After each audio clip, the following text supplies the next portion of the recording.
Chevron is, and Judge Kaplan have scared off a lot of lawyers from this case.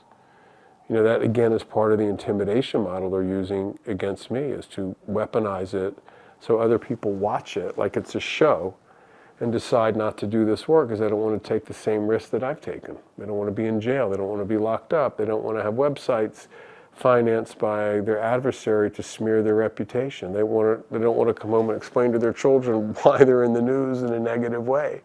You know, there are all these ploys, these tricks that are part of the demonization strategy, the criminalization strategy that Chevron uses and their PR firms and their lawyers, that are designed to, you know, humiliate a person, smear their reputation, psychologically destabilize them, freak out their family members, so the family members are like, "Daddy, Daddy, please don't do that anymore." You know, or their spouse says, "You know, I'm not going to be able to put up with this anymore. Like the other mothers at school are like looking at me funny now." You know, and those are all the things that happen when you get attacked the way I've been attacked.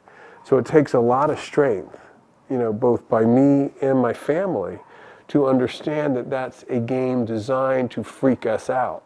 And as a result, not get freaked out, maintain your steady course, and ultimately focus on the work and understand that you're never going to control the narrative completely. They have too much money for that. They have too many sympathizers in the corporate media for that.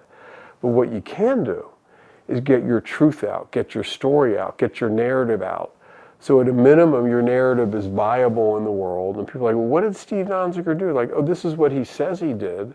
Now, Chevron says that, but you know, at least you're out there. And I think what's happened over the last 4 or 5 years, especially since they locked me up, is people are buying into the truth, buying into what really happened, which is that I am the victim of corporate abuse.